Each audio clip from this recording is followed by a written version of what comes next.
Vamos al Evangelio de Mateo, capítulo 14, hermanos, por favor. Enseguida Jesús hizo a sus discípulos entrar en la barca e ir delante de él a la otra ribera, entre tanto que él despedía a la multitud. Despedida la multitud, subió al monte a orar aparte. Y cuando llegó la noche, estaba allí solo. Y ya la barca estaba en medio del mar, azotada por las olas, porque el viento era contrario. Mas a la cuarta vigilia de la noche, Jesús vino a ellos andando sobre el mar, y los discípulos, viéndole andar sobre el mar, se turbaron diciendo: un fantasma, y dieron voces de miedo. Pero enseguida Jesús les habló diciendo: tened ánimo, yo soy, no temáis. 3 frases. Número 1, tened ánimo, yo soy, no temáis. Y hermanos, quiero que nos tomemos un ratito para buscar el Evangelio de Juan. Juan 6, 16. Juan 6, 16. Ahí ustedes se van pegando en la lectura. Y después, desde ya les digo, Marcos 6, 45. Juan 6, 16. Al anochecer, descendieron sus discípulos al mar, y entrando en una barca, iban cruzando el mar hacia Capernaum.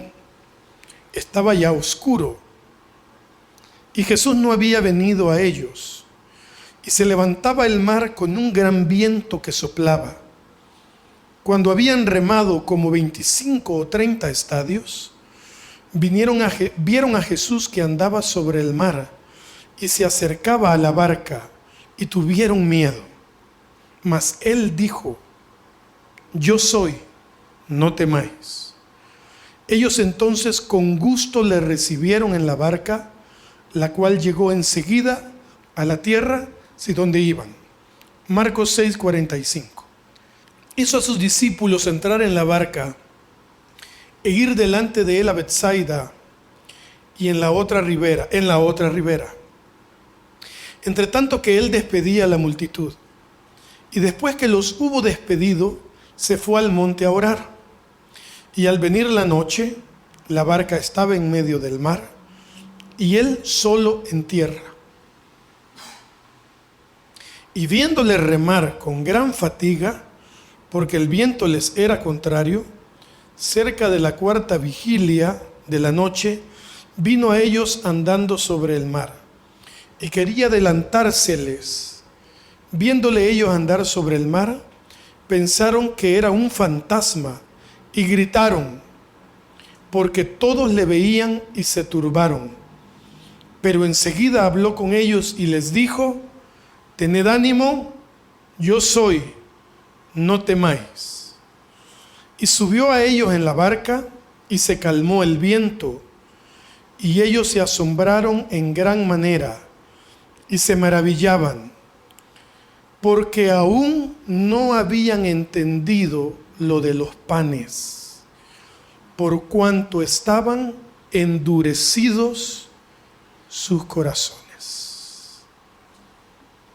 Bueno, quise leerlo las 3 veces, porque aunque la esencia es la misma, hay detalles significativos. Por ejemplo, el Evangelio de Mateo, después de que él les dice: yo soy, tened ánimo, no teman, cuenta que Pedro se baja de la barca, ¿verdad? Y Pedro camina con Jesús en el mar. Juan, que es más detallista, acuérdense que el apóstol Juan escribió este evangelio con más detalle para nosotros, los gentiles, ¿verdad? Para los que no vivían en Jerusalén o en Israel. Y Marcos termina con algo muy interesante. Después de que dice: tened ánimo, yo soy, no temáis, dice que subió a la barca, no cuenta lo de Pedro, el viento se calma y ellos se asombraron en gran manera. Fíjense el versículo 52 de Marcos 6. Porque aún no habían entendido lo de los panes, por cuanto estaban endurecidos sus corazones. Sabemos perfectamente o recordamos que antes de que él pusiera a sus discípulos en la barca, ¿qué había sucedido? Había hecho el milagro de los 5,000 alimentados, ¿verdad? Entonces Mateo y Juan no mencionan ese detalle, pero Marcos se toma el tiempo y el detalle, valga la redundancia, de aclarar que los discípulos no habían entendido lo de los panes, porque tenían el corazón endurecido. Ahora, quisiera tener más tiempo para que hiciéramos una comparación entre la misma historia contada por los 3 evangelistas. Pero hay algo que sí se repite en los 3 relatos en los diferentes evangelios. Yo soy. Eso el Espíritu Santo, entre comillas, le prohibió a los 3 que lo cancelaran, que lo suspendieran. O dicho de otra manera, le puso a los 3 escribas, a los 3 escritores, que si algo no les podía faltar a ninguno de los 3 relatos era yo soy. Y podemos hablar un poco más y hablar de la dureza del corazón de ellos, hacernos la pregunta de cómo era posible que ellos, viendo que se multiplicaron los panes y los peces, aún así tenían endurecido el corazón. Pudiéramos hacernos esa pregunta y hacer una comparación con la vida actual. Y yo quisiera resumir esto en pocas palabras y decirles, iglesia querida, es que los milagros no cambian a la persona. Quien cambia a la persona es el amor del Espíritu Santo en cada vida. ¿No es cierto? Que hay gente que pide a Dios, viene el milagro y ve, se fue. Hay gente que clama a Dios. Hay muchos, y la Biblia no da más detalle de eso, pero de algo nosotros podemos estar seguros, es que los milagros en nuestra vida no son suficientes muchas veces para que la persona ablande su corazón. Y es una lástima. Y también había propósito de parte de Jesús en sus discípulos. Y es que Jesús nos quería hacer entender hasta estos tiempos que nosotros no dependemos de los milagros, que nosotros no debemos depender de los milagros. Nosotros no amamos a Dios por sus bendiciones. Nosotros no amamos a Dios principalmente por sus bendiciones, principalmente por sus milagros, principalmente por su bondad. Le amamos simple y sencillamente porque Él es Dios y ya está. Claro, debemos ser agradecidos, debemos adorarle, agradecerle por sus milagros y su favor, pero más que todo simplemente amarle porque Él es Dios, porque Él es el gran yo soy. Y ahí es donde vamos a ir esta tarde. ¿Cómo les consoló el Señor dándoles seguridad que era el mismo que se acercaba a ellos? No teman, les dijo el Señor. Pero ¿cómo interpretamos esa palabra, esas palabras, yo soy? ¿Ustedes creen que el Señor solamente quería hacerles saber que era Él, que era su Maestro, que era Jesús? No. Porque para cualquier judío, fíjense bien, para cualquier judío que conocía la Torá, tenía claro que esas palabras, yo soy, eran algo más poderoso. Y lo podemos ver, iglesia, en el libro de Éxodo, capítulo 3, versículo 14. Vamos a leer desde el 13 para cuando lo encuentren. Este es el llamamiento de Moisés, ¿ok? ¿Cuándo llama Dios a Moisés? El día que la zarza no se apagaba, ¿verdad? Bueno. Entonces estaba Moisés comiéndose unos jocotes ahí en el desierto, cuidando las ovejas de su suegro. Se lo imaginaron comiéndose los jocotes, ¿verdad? Pero no, hermanos. Estaba ahí apacentando las ovejas o no sé si había grama ahí, cuidándolas, qué sé yo, haciendo algo. Y de pronto ve una zarza, o sea, una luz, ¿sí? Una luz que estaba ahí, una zarza, un fuego. Ustedes saben que a unos chiribiscos, si entienden el hebreo chiribisco, ¿verdad? Ahí un monte, usted le da fuego y en cuestión de minutos el fuego se ha apagado. Pero yo me imagino a Moisés diciendo, qué extraño. Y entonces se acerca y Dios le habla. Y dice la palabra, en versículos anteriores, que él se tapa el rostro, Jehová le dice, quita el calzado de tus pies porque el lugar donde estás es santo, etcétera, etcétera. Y aquí es donde viene lo más importante o lo que nos compete en esta tarde. Versículo 13. Dijo Moisés a Dios, he aquí que llego yo a los hijos de Israel. O sea, Dios lo había mandado a libertar al pueblo, ¿verdad?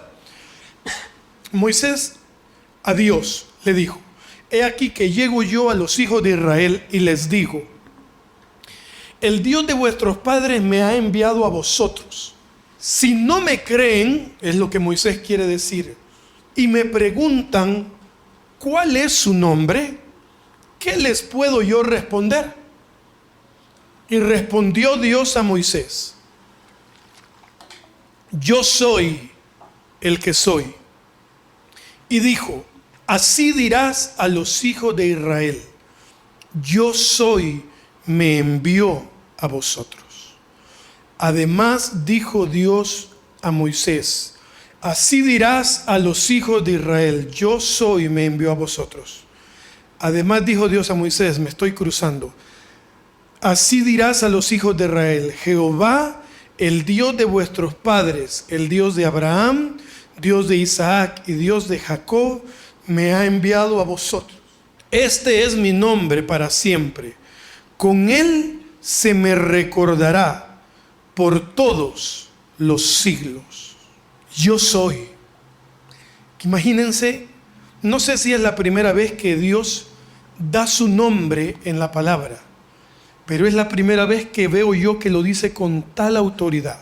Ese mismo nombre, yo soy, causa algo en el Evangelio de Juan 18:1. Habiendo dicho Jesús estas cosas, salió con sus discípulos al otro lado del torrente de Cedrón. Esto es cuando lo iban a arrestar, hermanos, donde había un huerto en el cual entró con sus discípulos. Y también Judas, el que le entregaba, conocía aquel lugar, porque muchas veces Jesús se había reunido allí con sus discípulos. Número 3, Judas, pues, tomando una compañía de soldados y alguaciles de los principales sacerdotes de los fariseos, fue allí con linternas y antorchas y con armas. Parecía que a Barrabás iban a traer, ¿verdad? Pero Jesús, sabiendo todas las cosas que le habían de sobrevenir, se adelantó y les dijo, ¿a quién buscáis? Le respondieron, a Jesús Nazareno.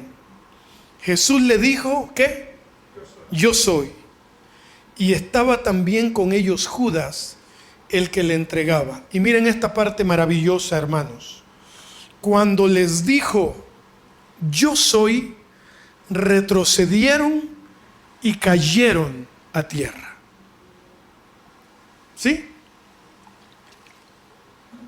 ¿Quién es Jesús? Yo soy. ¡Pum! Todos para el suelo. Volvió pues a preguntarles, ¿a quién buscáis? Y ellos dijeron, a Jesús Nazareno.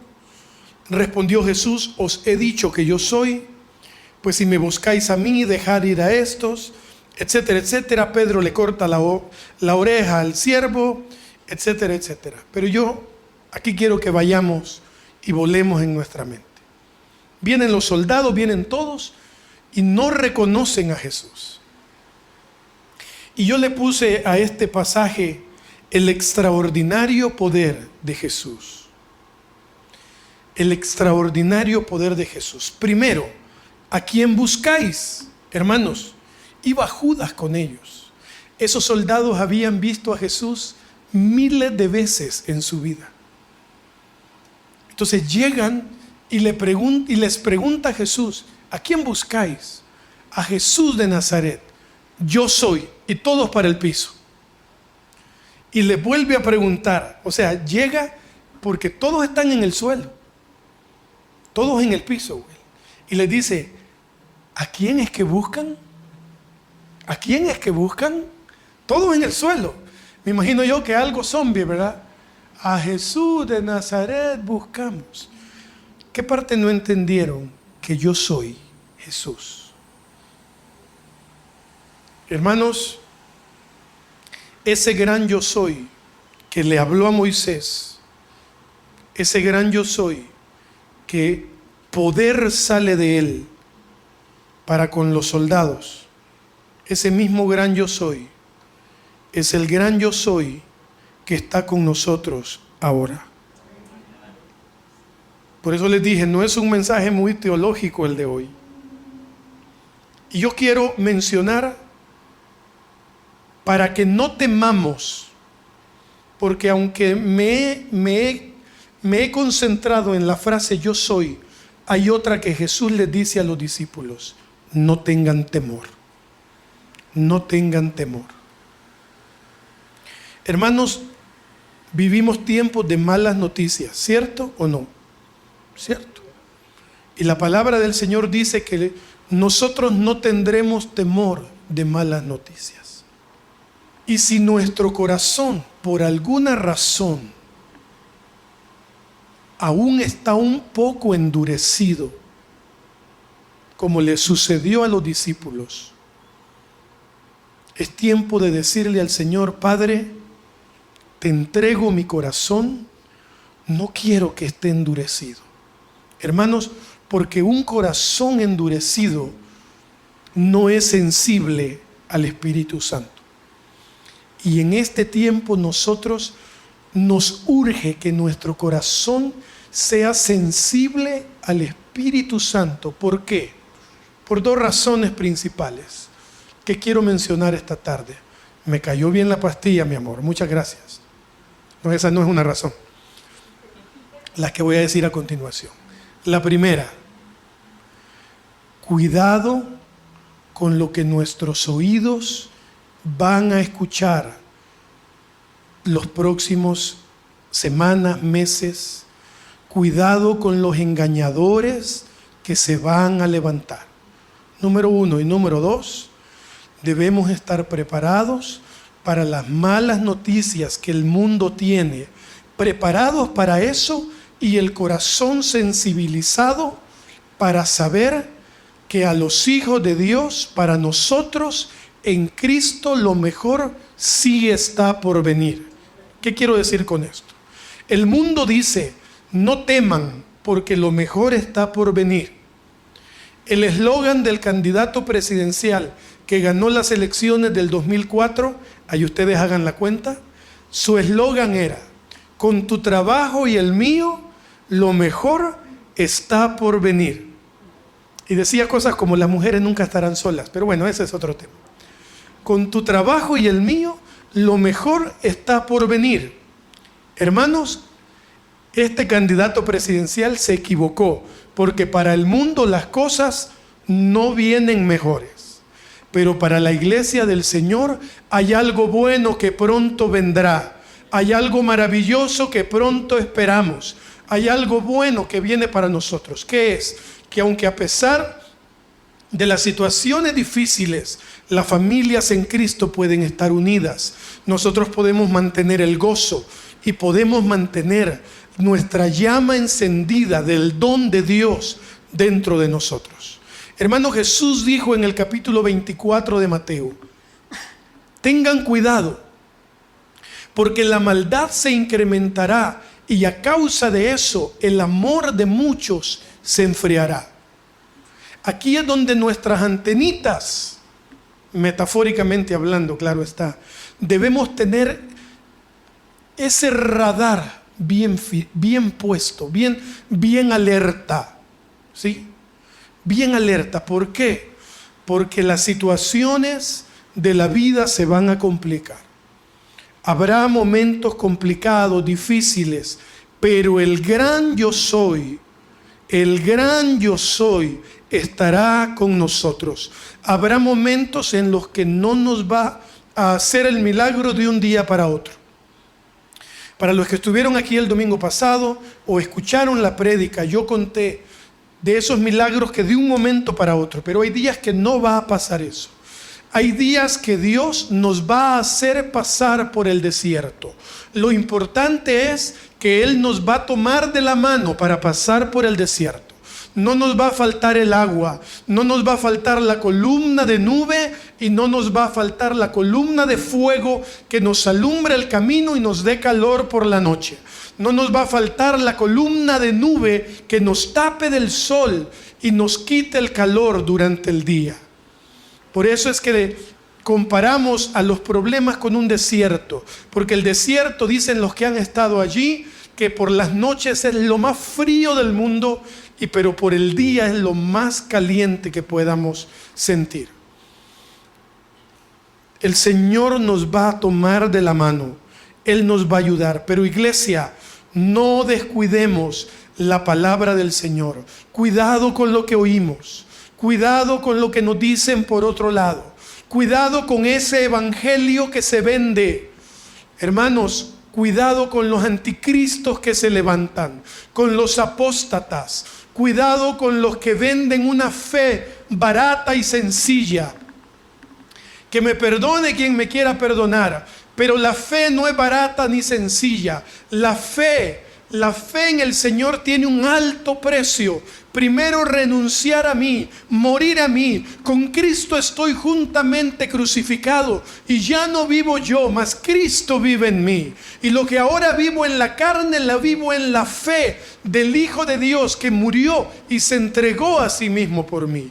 Esa es la vida que realmente necesitamos vivir como iglesia.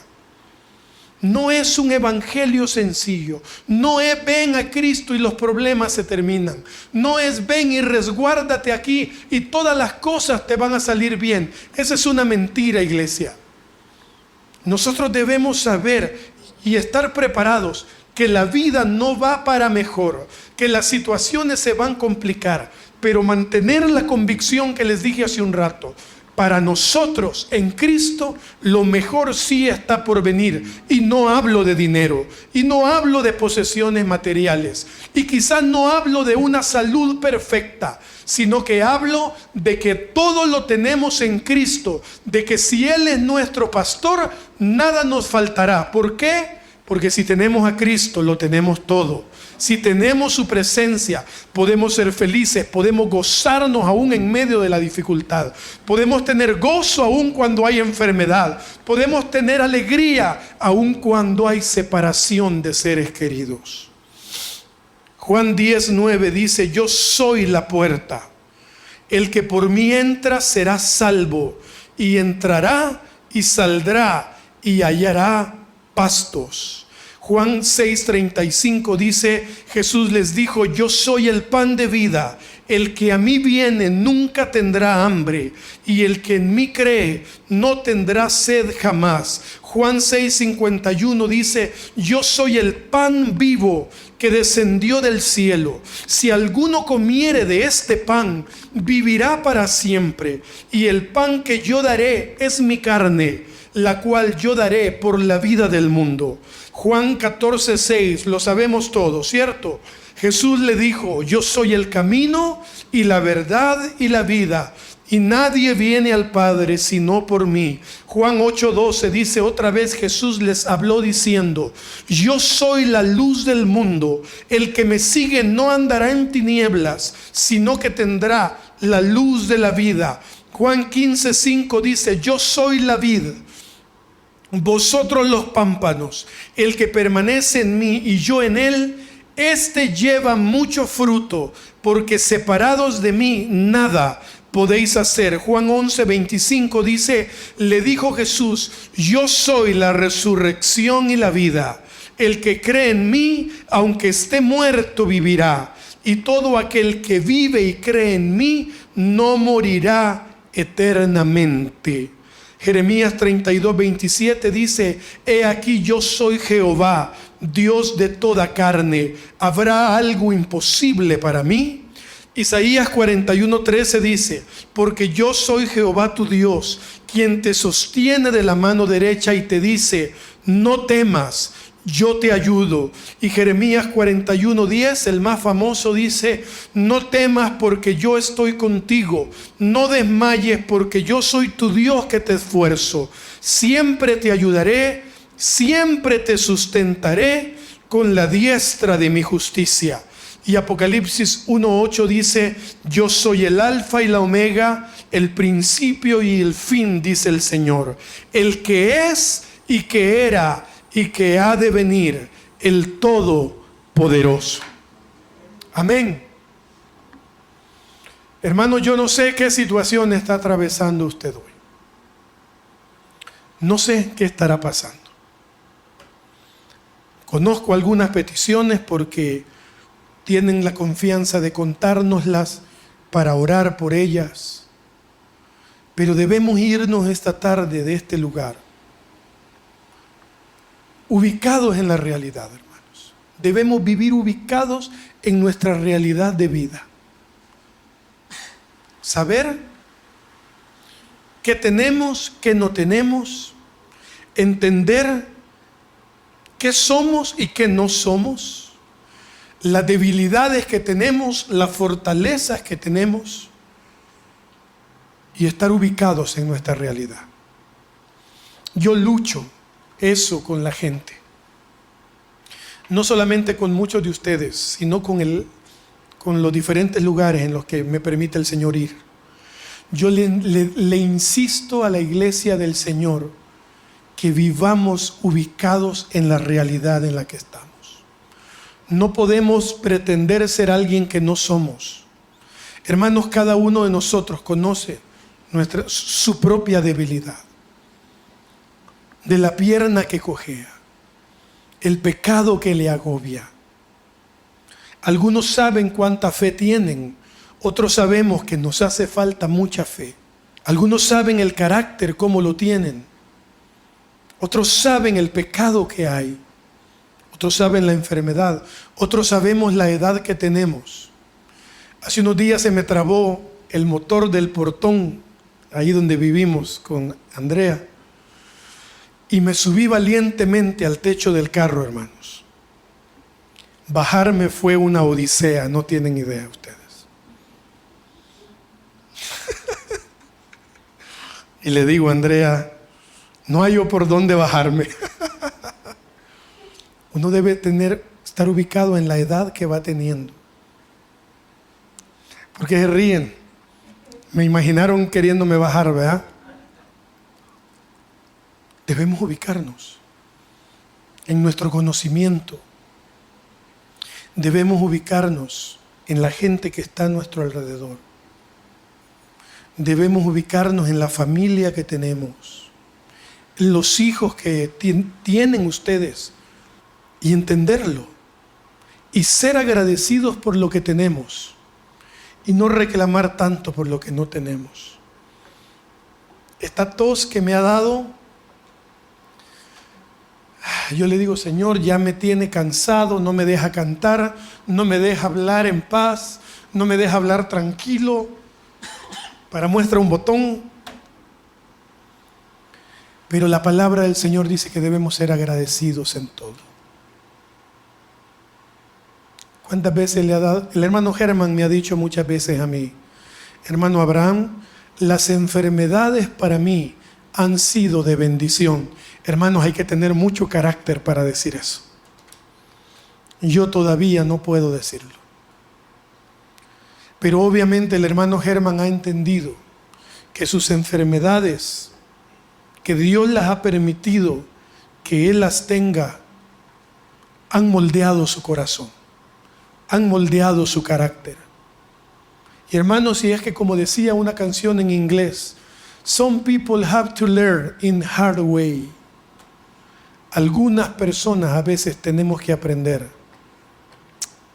del modo difícil. Yo no sé si ustedes son de ese club. Yo a veces pertenezco a ese club.